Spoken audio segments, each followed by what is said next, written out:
Welcome to my channel students. आज हम discuss करेंगे one of the most important chapter periodic table, periodic properties and variation of properties. So this is the syllabus given regarding this chapter. What were things we have to study in this chapter?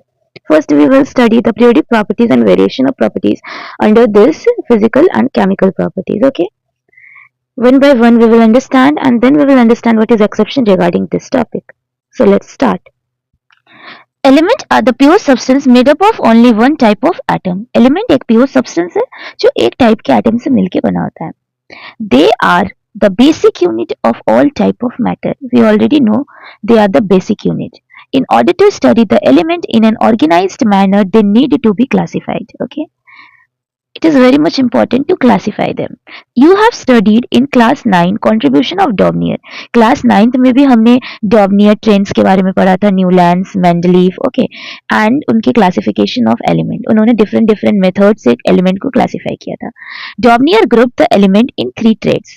Daubernier trends के बारे में हमने पढ़ा था, three element के बारे में हमने पढ़ा था. जो फर्स्ट एलिमेंट था, सेकंड एलिमेंट था एंड थर्ड एलिमेंट था. तो फर्स्ट एंड जो थर्ड एलिमेंट का हम एवरेज निकाल रहे थे तो किसके इक्वल आ रहा था? Second. So this is known as trends. Then Newlands ने अपना दिया क्लासिफिकेशन के एलिमेंट्स का. Newlands observe that when elements are arranged in increasing order of their atomic masses every 8 element. तो न्यूलैंड ऑक्टेट में क्या था?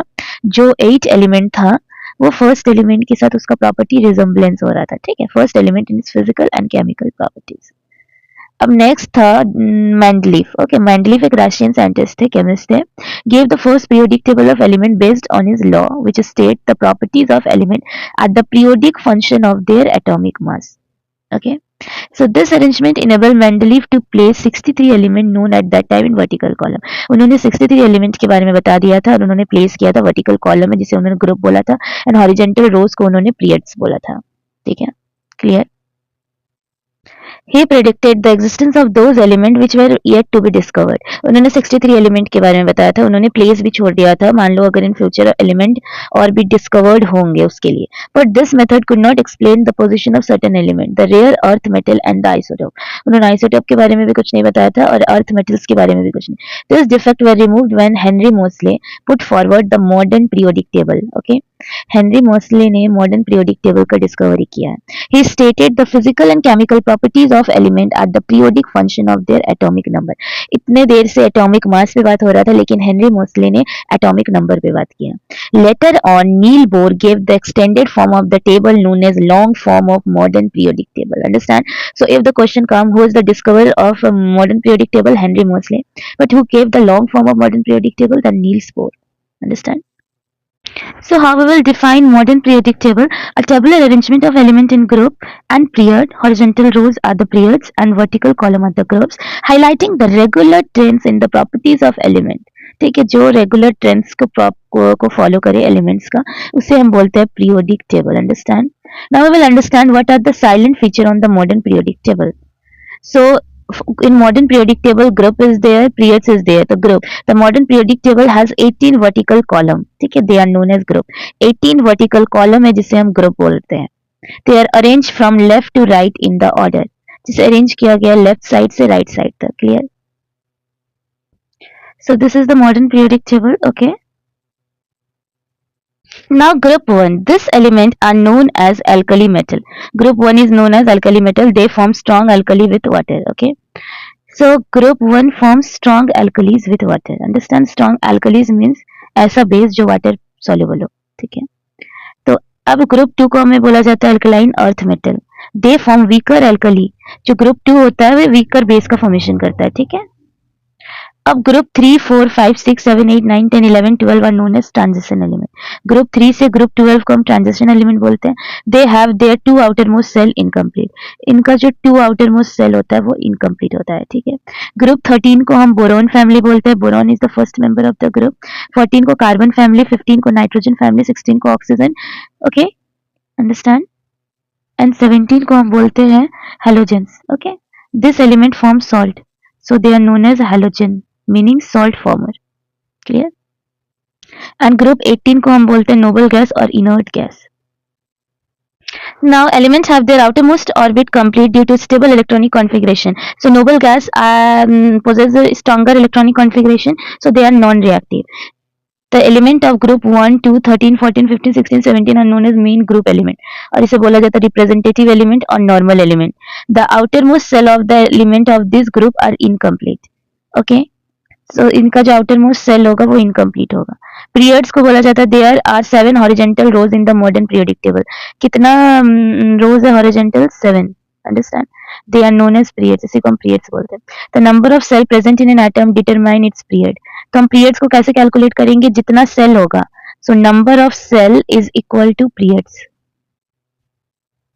Number of cell is equal to periods. For example, KLM. So periods is equal to 3. Okay. So the element of period 1 have one cell. 1 periods में मान लो for example period 1 में एक ही cell है. ठीक है, तो इसका periods भी 1 हो जाएगा.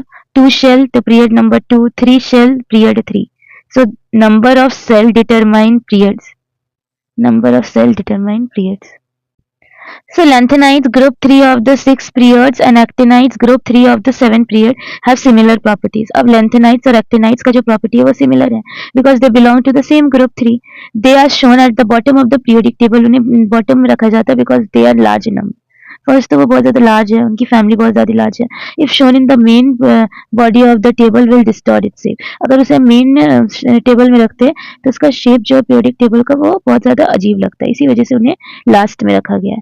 थर्ड पीरियड एलिमेंट जैसे sodium, magnesium, aluminium, silicon, phosphorus, chlorine summarize the properties of the respective group are called typical element. ठीक है, जो थर्ड प्रॉपर्टीज वो अपने प्रॉपर्टीज को रिजम्बल्स करते हैं, इसी वजह से उन्हें टिपिकल एलिमेंट बोला जाता है. A period is determined by number of cell and group is determined by the number of electron present in the outermost cell. Understand? So periods हम कैसे determine करेंगे? Number of cell से. ठीक है, and group हम कैसे determine करेंगे? जितना number of electron present होगा valence cell में.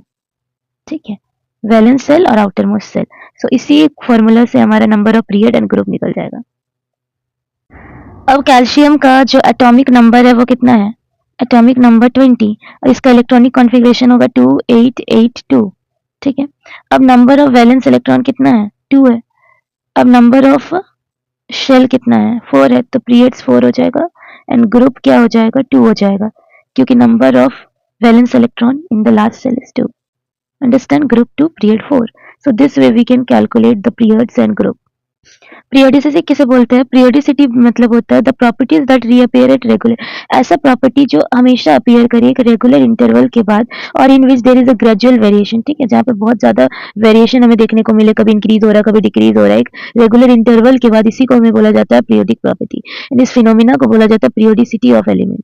ठीक है, ऐसा प्रॉपर्टी जो एक रेगुलर इंटरवल के बाद रिपीट हो उसे हम बोलते हैं पीरियोडिसिटी. अब कॉज क्या है पीरियोडिसिटी का? The cause of periodicity is the recurrence of similar electronic configuration and having same number of electron in their outermost orbit. अगर अब हम पूछे कि अगर पीरियोडिसिटी क्यों रिपीट हो रहा है, प्रॉपर्टीज क्यों एक रेगुलर इंटरवल के बाद रिपीट हो रहा है, ऐसा इसलिए है क्योंकि जो एलिमेंट्स है उसके इलेक्ट्रॉनिक कॉन्फ़िगरेशन भी सेम होंगे सेम ग्रुप के एलिमेंट के, और उनके नंबर ऑफ इलेक्ट्रॉन भी सेम होंगे लास्ट ऑर्बिट में. इसी वजह से जो प्रॉपर्टी ऑफ पीरियोडिसिटी हमें देखने को मिलता है. In a particular group electron in the outermost orbit remain the same. ठीक है, अब एक ग्रुप में जो इलेक्ट्रॉन है आउटरमोस्ट ऑर्बिट में वो सेम है, सो इलेक्ट्रॉनिक कॉन्फ़िगरेशन भी सेम होगा. अब chemical properties of element depend on the number of electron in their outermost shell. अब केमिकल प्रॉपर्टीज किस में डिपेंड करेगा? जितना नंबर ऑफ इलेक्ट्रॉन होगा आउटरमोस्ट सेल में.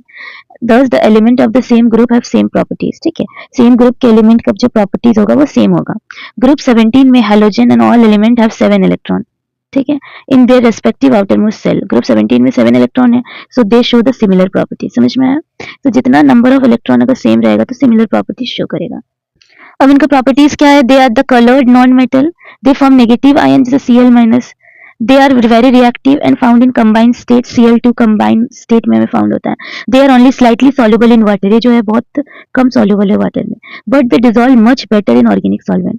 इनका जो सॉल्युबिलिटी पावर है वो कम है वाटर में, लेकिन ऑर्गेनिक सॉल्वेंट में डिसॉल्व होते हैं, जैसे carbon disulphide, chloroform, alcohol. Their melting in boiling point increases moving down the group. जो हेलोजन होता है उनका मेल्टिंग और बॉइलिंग पॉइंट जब हम टॉप टू बॉटम मूव करेंगे तो इंक्रीज होता है. They are the good oxidising agent. ठीक है, जो हेलोजन है वो बहुत ज्यादा अच्छा गुड ऑक्सीडाइजिंग एजेंट है. Shell and valency. Shell and valency के बारे में हम देखेंगे. Orbit. Electron revolve around the nucleus in a definite circular path. As we all know that electron revolve around the nucleus. Okay, in circular path are called orbit और shell. इसी को हम orbit बोलते हैं या फिर shell बोलते हैं, जिसे हम डिनोट करते हैं KLMN. Number of shell down a group from top to bottom, ठीक है। टॉप टू बॉटम क्या हो रहा है, the number of shell increase. अब नंबर ऑफ सेल इंक्रीज हो रहा है, ठीक है, one by one that number of shell that an element has equal the number of period to which that element belong, ठीक है। जितना ज्यादा नंबर ऑफ सेल इंक्रीज हो रहा है, ठीक है, तो क्या हो रहा है, ये जो इक्वल हो रहा है नंबर ऑफ पीरियड के, ठीक है, जो उस एलिमेंट जिस पीरियड में बिलोंग करता है, ठीक है, क्लियर। हमें पहले ही पता है कि number of period is equal to होता है number of shell, number of shell, and number of group is equal to number of valence electron in the outermost shell. तो यहाँ पे देखिए शेल इंक्रीज हो रहा है ना, यहाँ पे पीरियड्स गिवन है, यहाँ पे 3 पे है तो थर्ड पीरियड, 4th है तो फोर्थ पीरियड, 5 है तो फिफ्थ पीरियड, 6 है तो सिक्स्थ पीरियड। अब अक्रॉस अ पीरियड लेफ्ट से राइट हम जाएंगे तो क्या होगा, और moving from left to right in a given period the number of shell remains the same. जैसे हम लेफ्ट टू राइट जाएंगे तो मेरा नंबर ऑफ सेल तो क्या रहेगा, सेम रहेगा, ठीक है। In second period the number of shell remains 2 equal to the number of period, ठीक है। लेफ्ट से राइट जाने पे नंबर ऑफ सेल मेरा सेम रहेगा। Similarly in the third period the number of shell remains 3, third period में number of shell जो है वो 3 है, तो लेफ्ट टू राइट जाने में मेरा नंबर ऑफ सेल सेम रहेगा, ठीक है, नंबर ऑफ सेल सेम रहेगा। अब हमारा जो वैलेंसी क्या होता है, valency denote the combining capacity of atom of an element. जितना कंबाइनिंग कैपेसिटी होता है किसी एटम, ठीक है, एलिमेंट के कोई भी एटम का जितना कंबाइनिंग कैपेसिटी होता है उसे हम वैलेंसी बोलते हैं। It is equal to the number of electron as an atom can donate और एक्सेप्ट और शेयर, ठीक है। वैलेंसी कितनी इक्वल होता है, जितना इलेक्ट्रॉन एटम डोनेट करेगा या फिर एक्सेप्ट करेगा या फिर शेयर करेगा। और moving down a given group, किसी ग्रुप में अगर हम लोग नीचे की तरफ जा रहे हैं तो number of electron in the outermost shell and the valence electron remain the same, ठीक है। नंबर ऑफ इलेक्ट्रॉन भी सेम रहेगा और वैलेंस इलेक्ट्रॉन भी सेम रहेगा। Valency in group also remains the same. अगर वैलेंस इलेक्ट्रॉन सेम है तो वैलेंसी भी सेम होगी। In a given period the number of electron in the valence shell increases from left to right. जैसे हम left to right जाएंगे, ठीक है, नंबर ऑफ इलेक्ट्रॉन, इलेक्ट्रॉन कितनी की जो नंबर होगी वो इंक्रीज होते रहेगी, ठीक है।